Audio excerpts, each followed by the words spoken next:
नमस्कार, आप देख रहे हैं समाचार नेशन। मैं हूं आपके साथ जया महाजन। स्वागत है आपका हमारे खास प्रोग्राम राजदर में। आज राजदर में चर्चा होगी राहुल गांधी के ट्वीट की, जिसमें लिखा राजा का अन्याय देखो।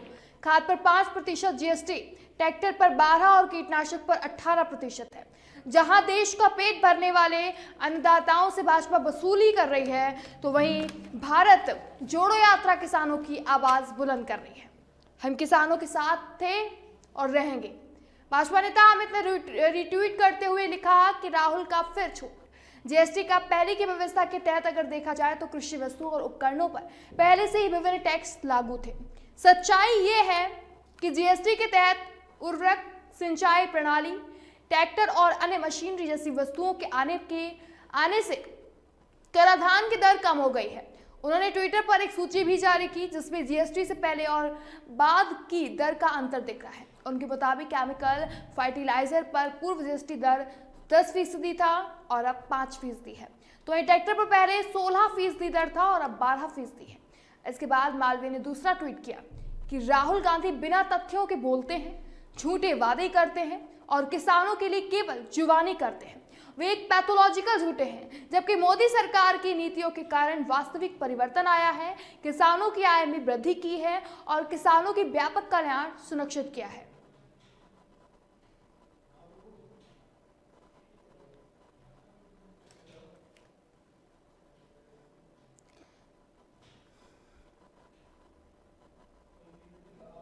आपको बता दें, राहुल गांधी का भाजपा पर तंज, कहा कि अन्नदाताओं से भाजपा वसूली कर रही है। तो वहीं कांग्रेस नेता की ट्वीट पर बीजेपी का पलटवार। आपको बता दें, भाजपा नेता अमित ने राहुल के ट्वीट को रिट्वीट करते हुए लिखा कि राहुल का फिर झूठ, यानी राहुल सबसे बड़े झूठे हैं। जीएसटी की पूर्व व्यवस्था की उन्होंने बात करी, कहा कि कृषि वस्तुओं उपकरणों पर पहले से विभिन्न टैक्स लागू थे। सच्चाई यह है कि जीएसटी के तहत उर्वरक, सिंचाई प्रणाली, ट्रैक्टर और अन्य मशीनरी जैसी वस्तुओं के कारण आने से कराधान की दर कम हो गई है।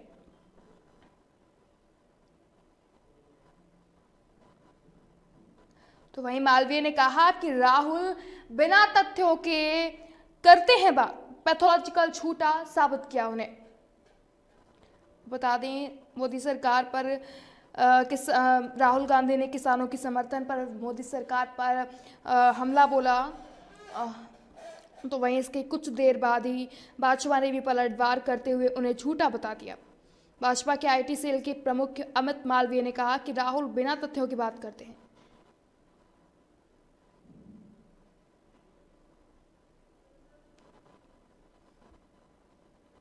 आपको बता दें, इस वक्त राहुल भारत जोड़ो यात्रा पर है, जो कि कर्नाटक में है इस वक्त। तो वहीं उन्होंने किसानों के समर्थन में ये बात कही है।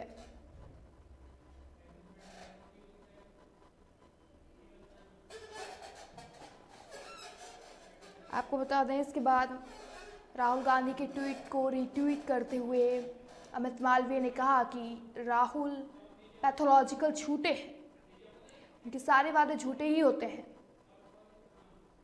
वो सिर्फ चुनाव में जीतने के लिए ये सब कर रहे हैं।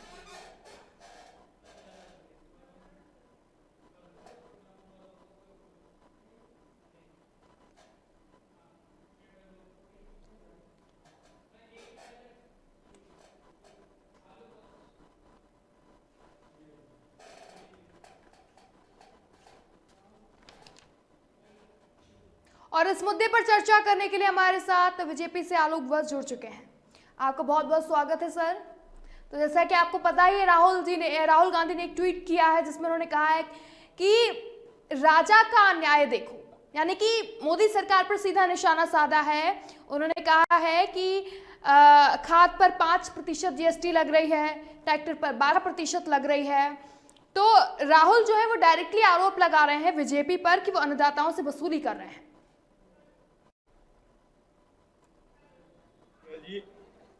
राहुल जी के लिए कोई नई बात नहीं है।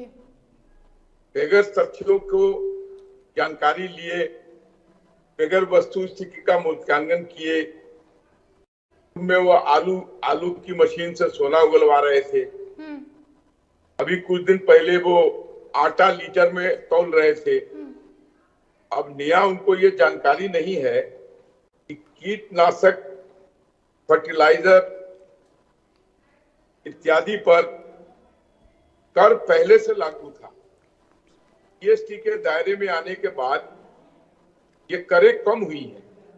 फर्टिलाइजर पर 10% था, जीएसटी में आने के बाद वो 5% हो गया। उसके बाद ट्रैक्टर पर 16% था, जो जीएसटी के दायरे में आने के बाद 12% हो गया।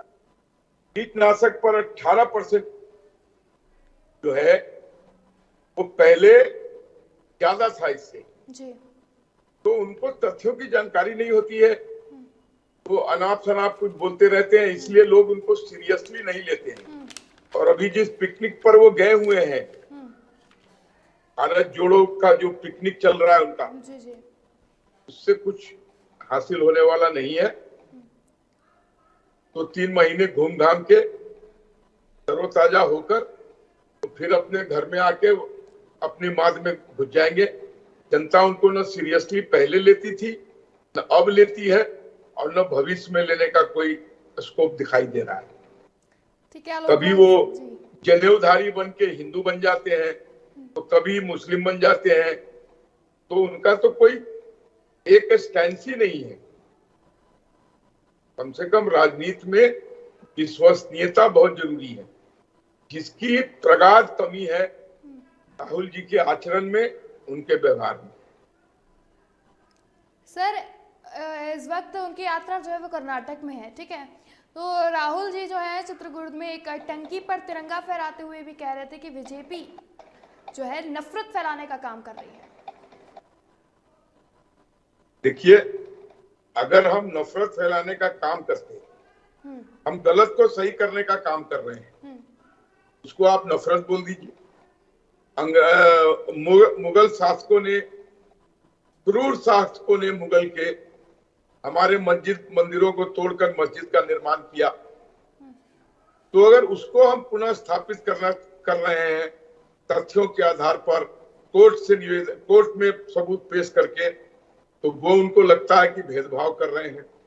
अगर हम अपने पुराने मंदिरों को फिर से उनका साज सज्जा दुरुस्त कर रहे हैं, लोगों के दर्शन के हेतु उसको चौड़ा कर रहे हैं, लंबा कर रहे हैं, आवाजन में कोई दुविधा ना हो, उसके लिए उस पर कॉरिडोर बना रहे हैं, इससे भी उनके पेट में दर्द होता है।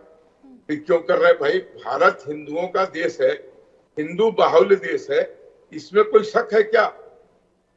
अगर आप ऐसी परिस्थिति की जी कल्पना कीजिए कि आज हम 80% हैं, अगर मुस्लिम आबादी 80% हो जाए, 20% हिंदुओं का क्या होगा? कौन सी बात उनकी सुनी जाएगी, कौन सी बात चली जाएगी? आप पूछेंगे कि आप कैसे कह रहे हैं? आजादी के वक्त हम पाकिस्तान में 23% थे, आज हम 1.5% हो गए हैं। बांग्लादेश बनने के वक्त हम वहां पर 19-21% थे, आज हम 3% पे आ गए हैं। कहां चले गए वो लोग? किसने उनको विलुप्त किया?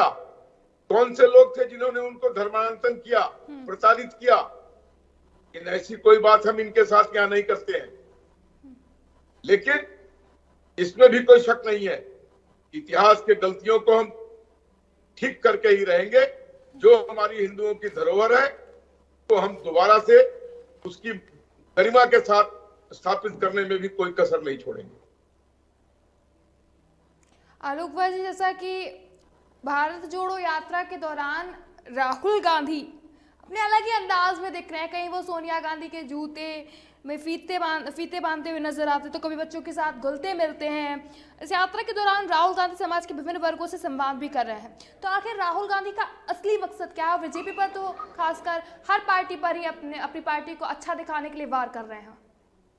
देखिए, माँ के जूते बांधना एक सकारात्मक कदम है, उसकी मैं प्रशंसा करता हूं कि माँ के प्रति उनका ये सम्मान है। हम सभी को ऐसा सम्मान माँ के प्रति होना चाहिए। और बच्चों के साथ जो खेल कूद कर रहे हैं, वो तो पिकनिक बन रहा है, पिकनिक में 100-200 लोग हैं, 2-4 हजार लोग। आज के दिन में अगर साइकिल का एक्सीडेंट हो जाए तो 500 देखने वाला जुट जाता है। तो वैसे ही वो जब चलते हैं काफिला लेकर तो उनको देखने के लिए 2-4 हजार आदमी आ जाते हैं। ना उनकी बात को पहले लेते थे सीरियस, न अब लेंगे, न भविष्य में लेंगे। वो जहां थे वही रहेंगे। कांग्रेस मुक्त भारत की तरफ भारत की जनता ने मन बना लिया है, इसमें भी कोई शक नहीं है। तो इनका कोई भी जुमला, इनका कोई भी हथियार जनता के ऊपर सटीक नहीं बैठ रहा है। ठीक है आलोक बस जी, इसलिए ठीक है आपके पास वापस आएंगे सर। हमारे साथ दीपचंद राठौर कांग्रेस से जुड़ गए हैं। जैसा कि सर राहुल गांधी ने जो ट्वीट किया है कि भाजपा अन्नदाताओं से वसूली कर रही है, यानी उन्होंने जीएसटी जो है वो हर किसी पर बढ़ा दी है, चाहे वो ट्रैक्टर हो, चाहे वो कीटनाशक हो, हर पर उन्होंने जीएसटी बढ़ा दी। तो वहीं पर भाजपा नेता अमित ने भी रिट्वीट करते हुए लिखा है कि राहुल का एक फिर झूठ है, यानी राहुल जो है वो पैथोलॉजिकल झूठे हैं, क्योंकि इससे पहले भी हर चीज पर जीएसटी इससे ज्यादा ही थी। जी सर।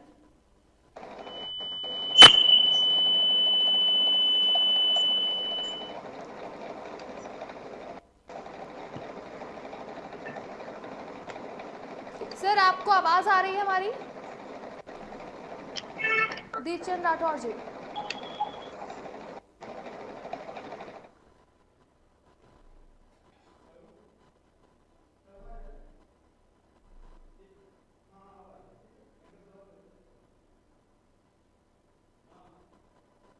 दीपचंद्र जी आपको आवाज आ रही है सर?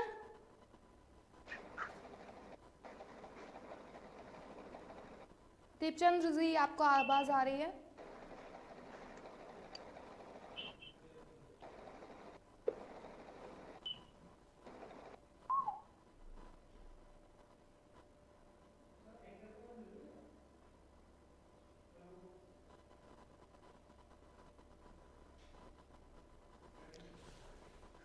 लग रहा है वो हमसे जुड़ नहीं पा रहे। थोड़ी देर में वो हमारे साथ जुड़ेंगे, उससे तमाम सवालों के जवाब हम जानेंगे।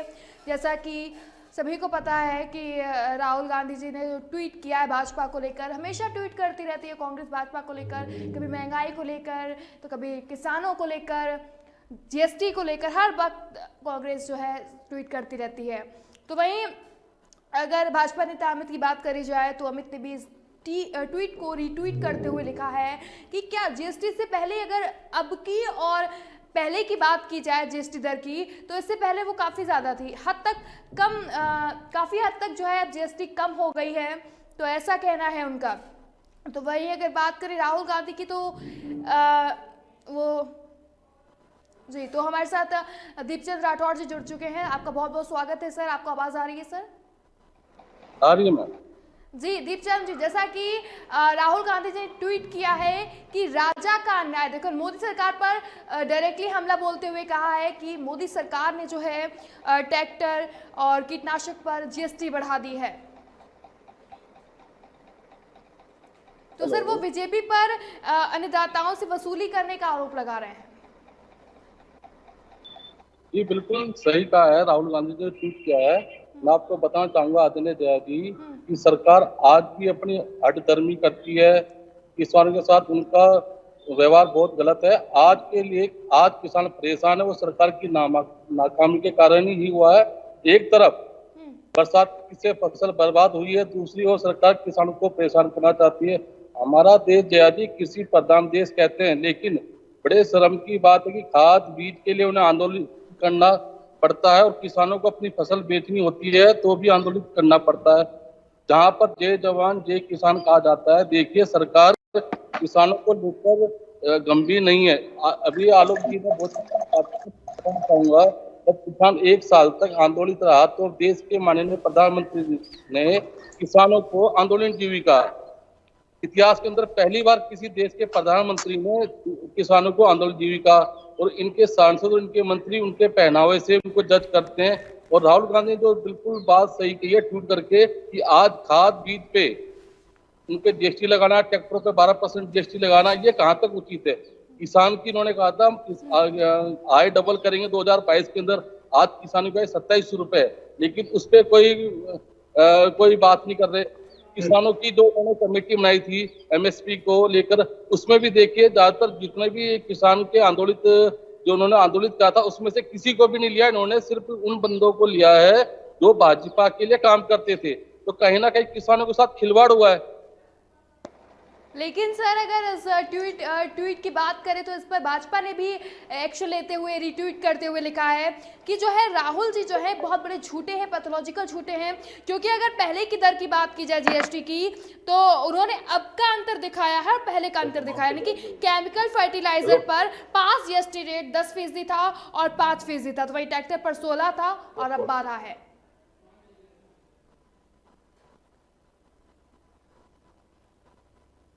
जी दीपचंद जी। हेलो जी आवाज आ रही है सर? हाँ जी जय जी। जी सर मैं ये कह रही हूँ जैसा कि आपने कहा है कि उनका ट्वीट एकदम सही है, लेकिन बीजेपी की तरफ से भी इस ट्वीट को रिट्वीट करते हुए लिखा गया है कि अब की तुलना में और पहले की तुलना में काफ़ी ज़्यादा कम हुआ है जीएसटी %। यानी कि पहले जो था 5 केमिकल फर्टिलाइजर पर 5 जीएसटी रेट 10% था और अब 5% है। तो वही ट्रैक्टर पर पहले 16 था और अब 12%, यानी कि जो दर है वो कम है पहले की तुलना में।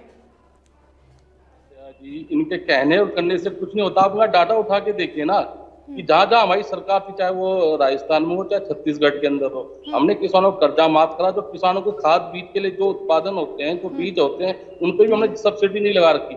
लेकिन भारतीय जनता पार्टी किसी भी क्षेत्र में किसानों का कर्जा माफ करा हो या बिजली के बिल माफ करे हो या उनको मतलब किसान पेंशन दायरे में लाया हो, तो आप बताइए इनके 18 राज्यों में सरकार है।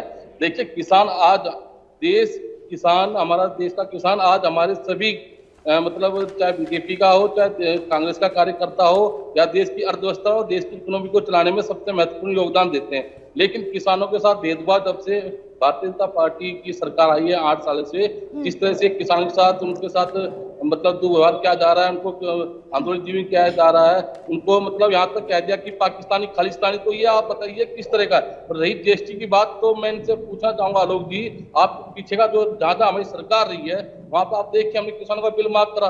आपने तो 700 किसान जो शहीद हुए थे उनको शहीद का दर्जा भी नहीं दिया, और जहां जहां हमारी उस पंजाब में सरकार थी उनको मुआवजा भी दिया है। तो आप बताइए आपने किसानों के लिए क्या करा? आपने तो कहा था 8 साल हो गया आपकी सरकार है, किसान 27 रुपए की आय अभी तक है और हर 5 मिनट के अंदर 70 से 80 किसान डेथ कर रहे हैं। किसकी नाकामी के कारण कर रहे हैं? वो भारतीय जनता पार्टी की नाकामी के कारण कर रहे हैं। तो किसानों की इन्होंने कोई सूब नहीं ली, सिर्फ इन्होंने वोट बैंक समझा है और कुछ नहीं करा है किसानों को। जी ठीक है, इसका जवाब आलोक वर्ष जी से ले लेते हैं। आलोक वर्ष जी जैसे कि कह रहे हैं, जो अमित ने जो है ट्वीट किया, रिट्वीट करते हुए लिखा था कि पहले की दर की तुलना में आज की दर जो है वो कम है। लेकिन इनके हिसाब से अगर पहले की हिस्ट्री की बात की जाए तो ये जो रिट्वीट है ये गलत है। यानी किसानों को न्याय नहीं मिल रहा है, किसानों के साथ अन्याय हो रहा है, किसानों को जो है उनका मुआवजा नहीं मिल रहा है।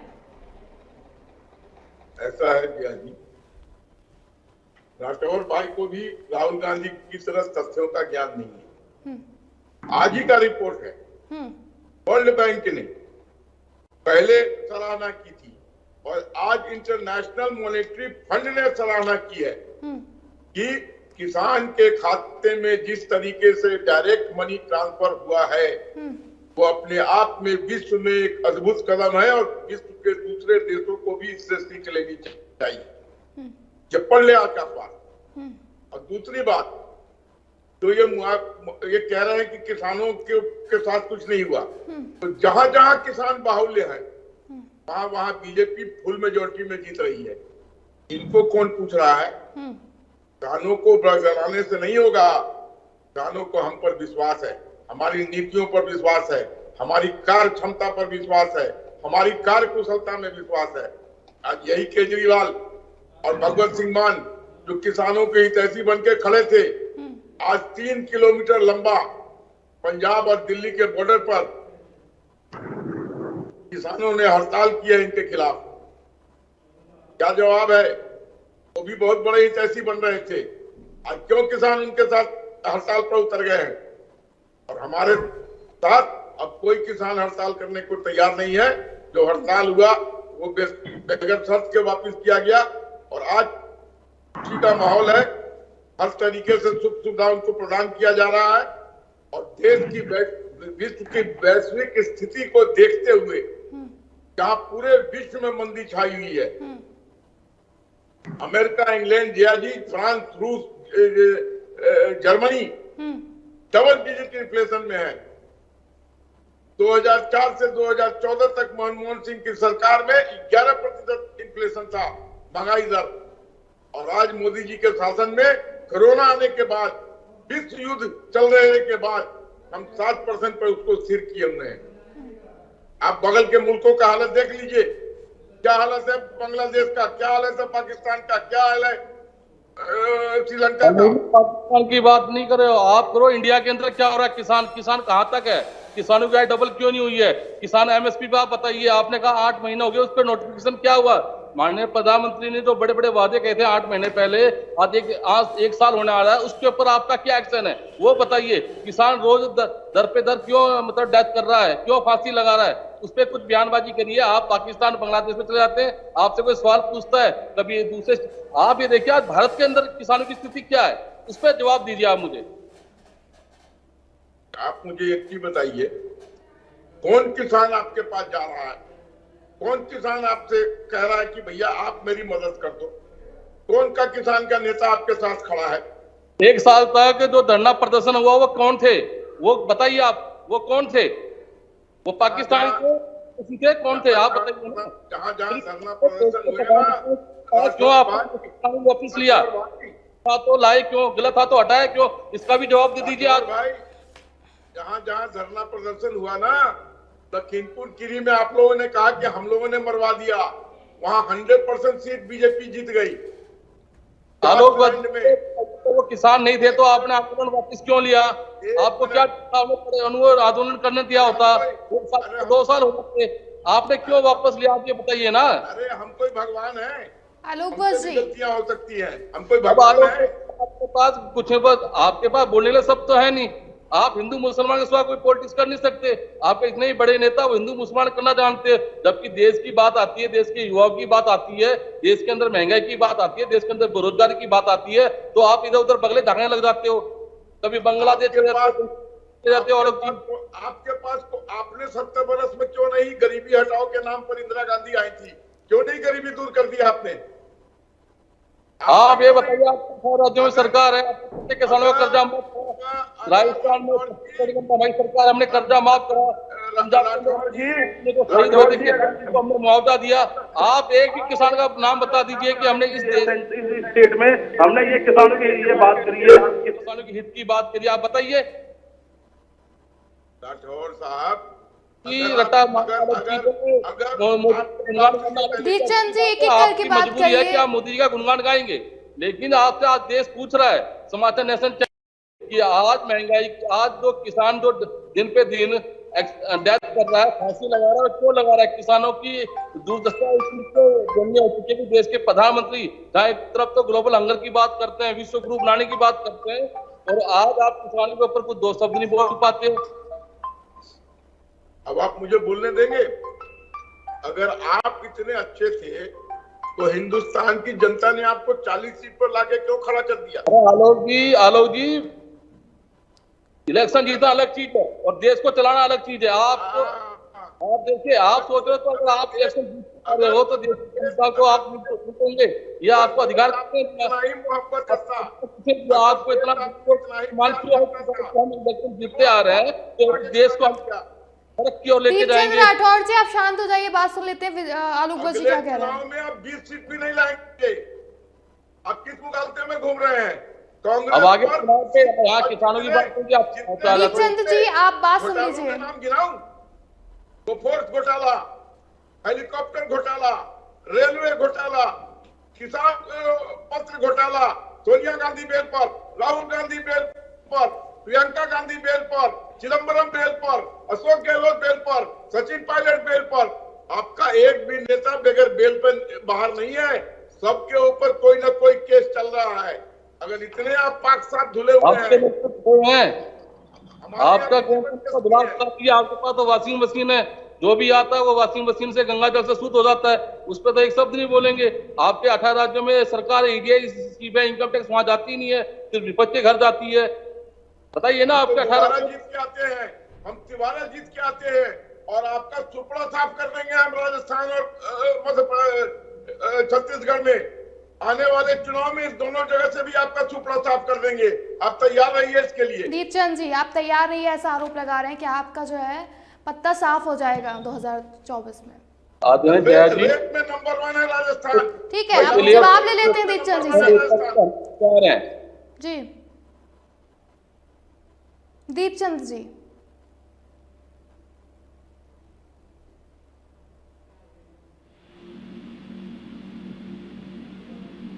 दीपचंद जी आवाज आ रही है सर?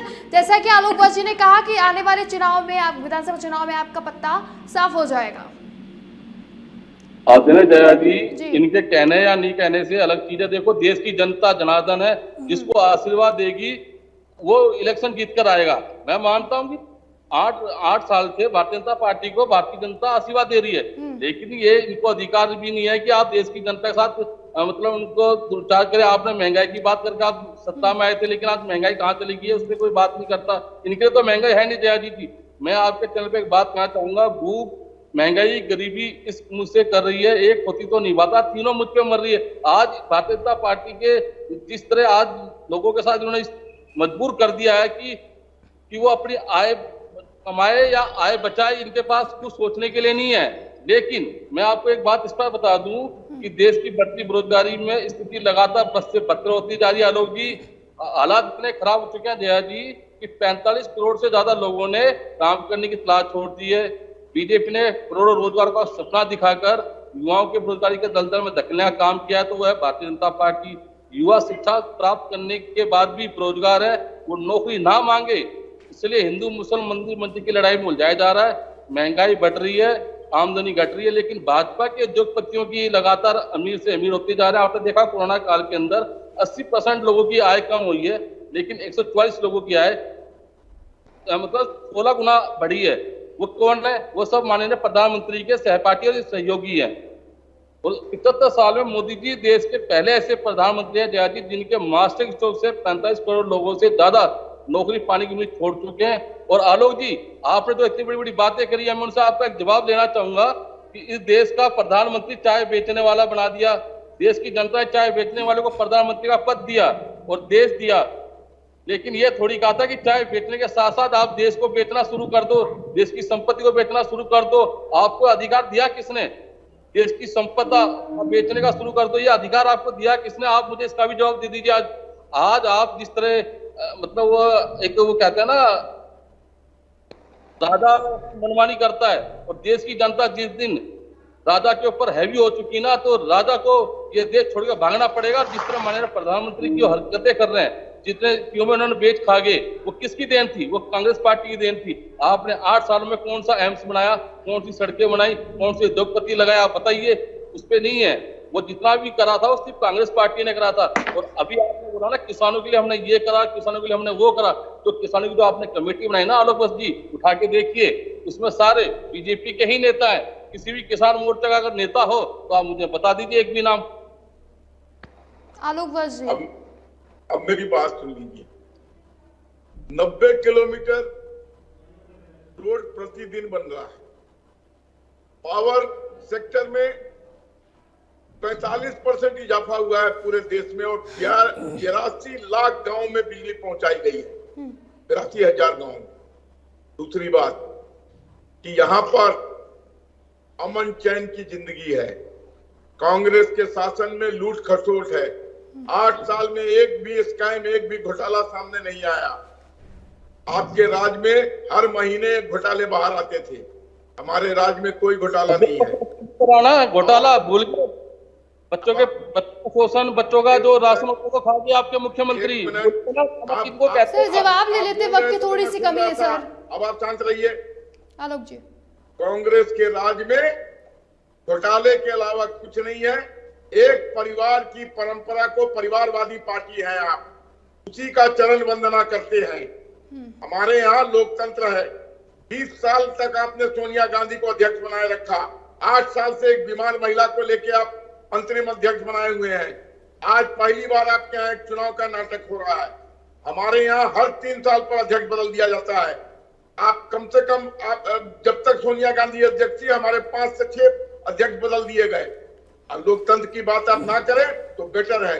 परिवारवाद का खड़ाऊ पूछते हैं, पूछते रहिए, लेकिन देश की जनता ने मन बना लिया है कांग्रेस मुक्त भारत, कांग्रेस मुक्त भारत। और ठीक है, आप दोनों ही को मैं रोकना चाहूंगी सर, वक्त की थोड़ी सी कमी है। फिलहाल मेरे साथ जुड़ने के लिए आप दोनों ही का बहुत बहुत धन्यवाद। मेरे साथ इतना ही, बाकी तमाम अपडेट्स के लिए बने रहिए समाचार नेशन के साथ।